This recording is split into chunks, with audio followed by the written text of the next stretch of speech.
Hi, allow me to come back again here to unpack the Finance Bill Proposal 2024 in respect to the motor vehicle tax, circulation tax as has been proposed in the Finance Bill.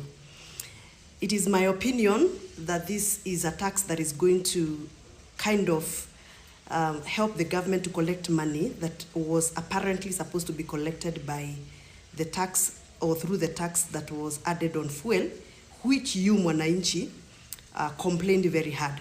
So I think this is a decoy for the government to continue collecting the same amount of revenue from Kenyans, but not from fuel, but from motor vehicle, with a way of convincing the local mwananchi, the hustlers, that this tax is not your tax, it's for the wadosi. And that narrative of the tax is for wadosi, it's a very dangerous narrative. And that is the narrative that is brought about by the political class. Now, this motor vehicle circulation tax is supposed to be taxed to every vehicle that is on the Kenyan roads. Not road levy, but insurance-based. Whenever you're going to renew your third party or your comprehensive insurance, your car or your motor vehicle is supposed to be valued and you're supposed to pay 2.5% of the value of your motor vehicle. Now, these are some of the reasons why I'm against this tax. One, the government should not tax any asset. The government should tax incomes. I don't know why this government is running now to tax assets. Remember, when you buy a car, for example, from Japan, you pay import duty, you pay stamp duty, you pay excise duty, and many other charges around importation of a car, including a number plate, which you are paying 3,000 shillings for a number plate.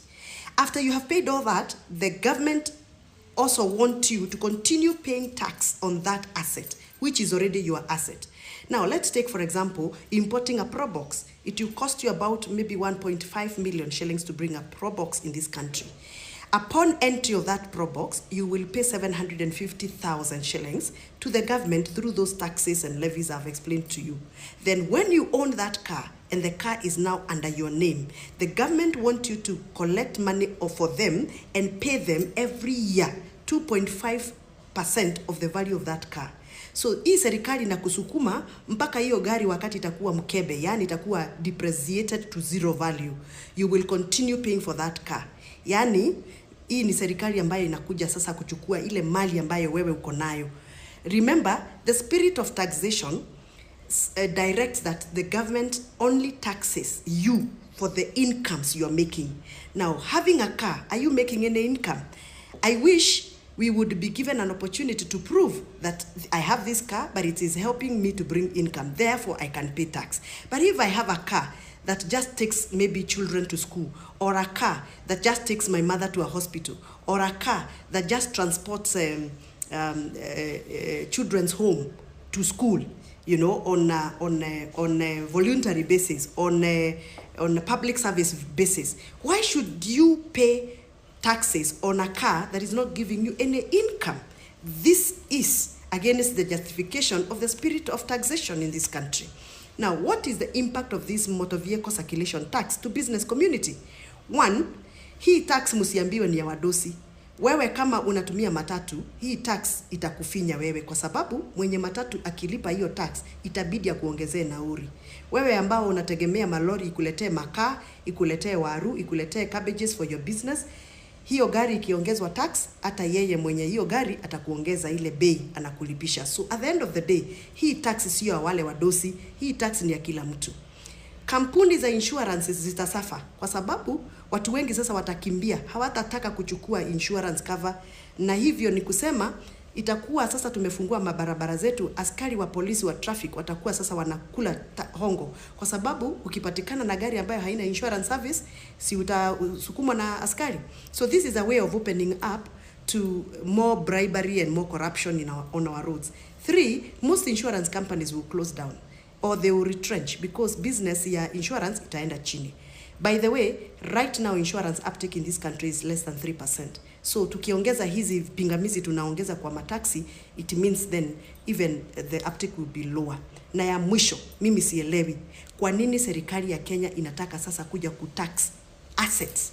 It means tukiwaruhusu wachukue tax kwa asset ya magari zetu, kesho watakujia mashamba yetu. And by the way, I hope you know that there is a new land bill imeletwa kwa bunge la taifa ambalo linasema ya kwamba wale wote watu ambao wanaishi kwa counties ambazo zimetengenezwa kama municipalities, hata kama bado mko kule kwa kijiji kama kwetu Githunguri, as long as you are within a municipality, your stamp duty has been doubled from 2% to 4%. That is to mean serikali tayari ishaanza kutax assets zetu. Wameanza na mashamba, wameongeza stamp duty from 2% to 4%, wameingia kwa magari, hiyo ni asset. Na ukubuke, the spirit of taxation does not allow a government to collect taxes on assets. You can only pay taxes on acquisition of that asset, like when you're buying a plot, ulipe stamp duty. Lakini sio when you are dwelling on that asset or enjoying that asset, which you've already paid taxes for upon acquisition. And therefore, as a member of parliament, I am opposing the Finance Bill 2024 on the basis of motor vehicle circulation tax, which is oppressive, which is retrogressive, which is punitive, and which is going to be unprocedural and irregular. Tuonane masaa hayo ingine nikiendelea kufafanua Finance Bill 2024 ambayo itakuhusu wewe.